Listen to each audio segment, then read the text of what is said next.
আপনার পুডিং কখনোই পারফেক্ট হবে না যদি না আপনি এর সঠিক মেজারমেন্ট জানেন।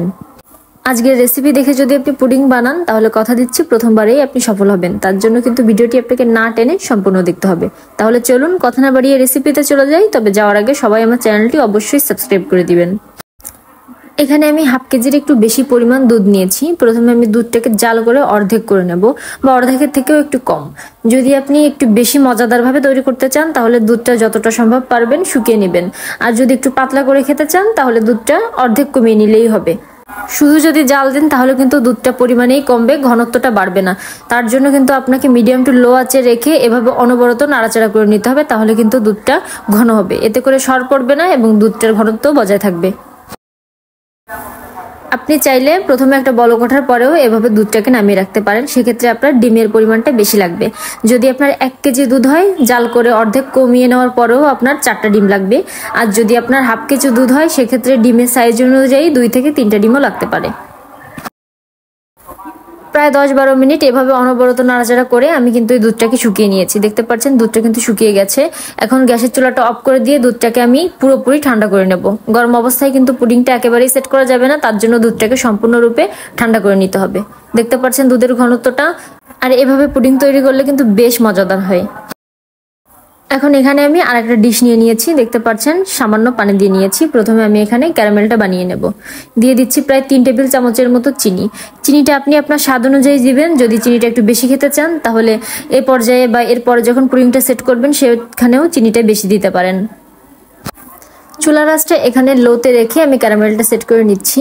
চুলা রাসটা কিন্তু অবশ্যই এখানে লোতে রাখবেন। যদি একটু হাইতে হয়ে যায় তাহলে কিন্তু ক্যারামেলটা পুড়ে যাবে।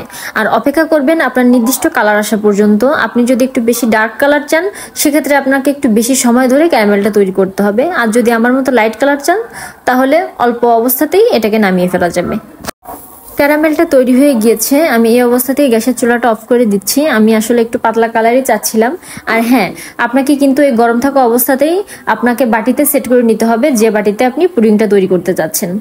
আমার ক্যারামেলটা সেট করা শেষ। এখন আমি পুডিং তৈরি করার জন্য মিশ্রণটি তৈরি করব। এখানে আমি 2টা ডিম নিয়েছি। অবশ্যই নর্মাল তাপমাত্রায় 2টা ডিম নেবেন। যদি নর্মাল ফ্রিজে থাকে তাহলে অবশ্যই আধা ঘন্টা আগে ডিম বের করে তারপর এভাবে দিবেন। এখন এখানে দিয়ে দিচ্ছি প্রায় 4 টেবিল চামচের মতো চিনি। চিনিটা অবশ্যই আপনি আপনার স্বাদ অনুযায়ী দিবেন, কতটা বাড়িয়ে কমিয়ে খেতে যাচ্ছেন। দিয়ে দিয়েছি আগে থেকে ঘন করে রাখা দুধ। এখন সবকিছুকে ভালোভাবে মিশিয়ে নেব। আপনারা চাইলে এটাকে কিন্তু হ্যান্ড বিটার বা ব্লিন্ডারও করে নিতে পারেন, তবে আমি একটা চামচ দিয়ে বেশি সময় ধরে করে নিচ্ছি। একটু ধৈর্য সহকারে কিন্তু এভাবে নাড়িয়ে চাড়িয়ে মিশিয়ে নিতে হবে। এখন এখানে দিয়ে দিচ্ছি সামান্য একটু লেবুর রস। এটা ডিমের আঁশের গন্ধটা দূর করবে। আপনাদের বাসায় যদি ভ্যানিলা এসেন্স থাকে তাহলে সেটা দিতে পারেন। যেহেতু আজকে আমি এটা ঘরে থাকা সকল উপকরণ দিয়ে তৈরি করছি, এজন্য লেবুর রসটাই ব্যবহার করছি। প্রায় 10-15 মিনিট কিন্তু আমি এভাবেই সবকিছুকে ভালোভাবে মিশিয়ে নিয়েছি। এখন এটাকে বাটিতে সেট করব। এতক্ষণে ক্যারামেলটাও সেট হয়ে গিয়েছে। আজকে এটা আমি একটা স্টিলের বাটিতে করছি। চেষ্টা করবেন এরকম কোনো স্টিলের বাটিতে পুডিংটা তৈরি করার জন্য।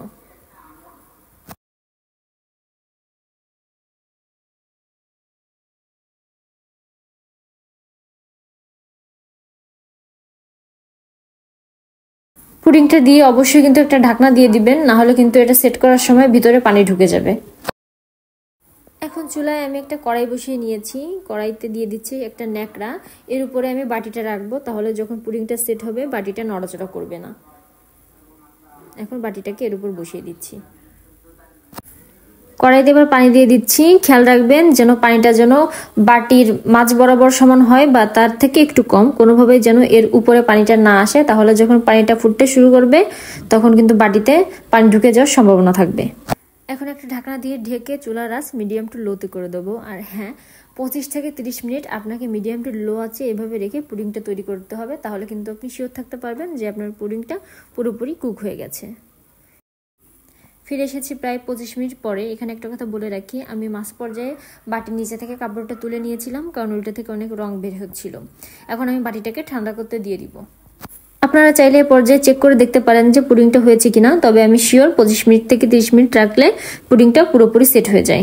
পুডিংটা পুরোপুরি ঠান্ডা হওয়ার পরে আমি 1 থেকে 1.5 ঘন্টার জন্য নর্মাল ফ্রিজে এটা রেখে দিব। 1.5 ঘন্টা নর্মাল ফ্রিজে রাখার পরে পুডিংটাকে আমি বের করে নিয়েছি। দেখতে পাচ্ছেন যে পুডিংটা কত বেশি পারফেক্ট হয়েছে। আর আমি ঠিক এমন একটা কালার চাচ্ছিলাম, লাইট কালার। আপনারা যদি ডার্ক চান সেক্ষেত্রে ডার্ক করে নিতে পারেন। দেখতে পাচ্ছেন যে পুডিং এর কোথাও কোনো কিছু একদম ভেঙে যায়নি, লেগে যায়নি।